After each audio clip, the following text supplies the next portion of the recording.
কাজকে ঈদের সুন্নাহ আমরা মনে করি, অথচ সেগুলো ঈদের সুন্নাহ নয়। যেমন অনেকে মনে করে ঈদের দিন কবর জিয়ারত করা সুন্নাহ। হ্যাঁ, ঈদের দিন যদি কারো সুযোগ হয় তিনি অবশ্যই মা বাবা কবর জিয়ারত করবেন, কোনো অসুবিধা নেই, ভালো।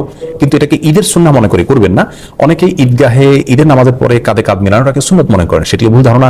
অনেকদিন পরে কারোর সাথে সাক্ষাৎ হয়েছে, সম্প্রীতি বা ভালোবাসা প্রকাশের জন্য আপনি কাঁধে কাঁধ মিলালেন, সেটি করা যেতে পারে, কিন্তু ঈদের সুন্নাহ মনে করে সেটি করা উচিত হবে না।